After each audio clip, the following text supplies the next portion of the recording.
I'm Principal Teacher of Expressive Arts at Banchory Academy, and I'm responsible for music, art and drama in the whole school.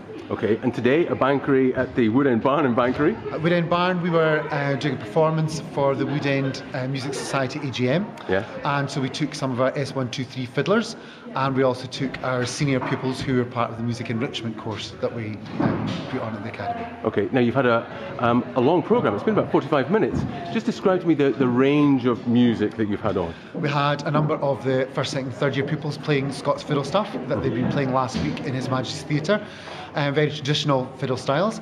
And then we had a whole variety of senior pupils playing a variety of instruments, piano, some classical piano, some rock guitar stuff, songs from musicals, classical songs, classical violin repertoire, just a whole variety of different instruments and different pieces. And in actual fact, you've just come off stage and there's a whole bunch of folk. I'm just going to stand here behind Chris's head. There's a whole bunch of people leaving, and that's the fiddlers and saxophonists and all this. Okay, so who have you got with you today? At the moment I've got Helen Sterling, who plays the violin. Hello, Helen. And Christopher Irvin, who's a singer and pianist. Okay, let's start with Helen. So Helen, tell us a bit about your playing. How long have you been at it? Well, I started about 7 years ago, and for the first year I had to beg my mum to get me violin lessons. She thought I was going through a phase, but apparently I wasn't. So you've actually stuck it? Pardon? You've stuck it though? Yeah, I have. Yeah. And so, have you got exams in violin? Yeah, I've done my grade 6, and next I should be doing my grade 8 at some point. Okay, and what piece were you playing today? It was a Reverie, wasn't it? Reverie by That's Right. And go straight across to Chris. So Chris, you're a singer? Yeah. Okay, you were fairly belting some out. So are you a fan of the show tunes? Well, I just like anything really. I try and make whatever I sing my own. Yeah. Always. I try and do something unique with whatever I'm given. I like the show tunes. I don't particularly like musicals, but some of the songs are really good, so there's a lot to work with. Yeah. So there's a lot of great composing out there. So. Yeah. The thing about musicals is that there's such emotion in them, isn't there, really? And they're telling stories. They're all telling stories. Yeah. It's sometimes hard to get that across. Yeah. I mean, it's not just about the way you sing. It's the way your face looks, and it's how you stand, and right. it's how you just hold yourself. So it's quite, and the breathing as well is really important to get the power behind the specific emotional parts of certain songs.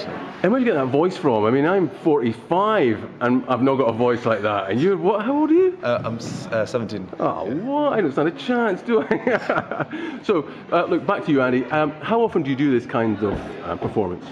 We probably do 8 or 9 performances throughout the year. Some are really big school concerts with 250 kids taking part. Others might be in old people's homes where there's just half a dozen kids that we've taken over to entertain some folk, and all points in between. So there's fairly regular performances at all kinds of levels. Yeah. And I was quite impressed because it's a long time since I was at school, and the kind of music you've got going on here is moved on from the glockenspiel, triangle, and folk sawing away on violins. I mean, it's much more, what's the word? Much more contemporary. And it looks fun as well. There are really two main missions that we have, that the kids enjoy their music, but also that they're able to explore their own kinds of music, combining that with exploring new kinds of music. So really it's quite important to us that they can choose. The programme today was very much what the kids wanted to play themselves. Sometimes we'll direct them, try this, try that, and invariably they will like some of it and they won't like other bits, but it's really important that they are really enjoying it. So hopefully that came over in the concert today. They are always very happy to be out of school to do a concert for obvious reasons, because they enjoy entertaining people, but also it gives them something different when they're looking at their CVs, that they've been able to be involved in the community and support projects like that as well. Absolutely. You missed maths as well. Well, I was going to ask you, let me just step back. Chris, what have you got next? Double maths. I've got music next. All right.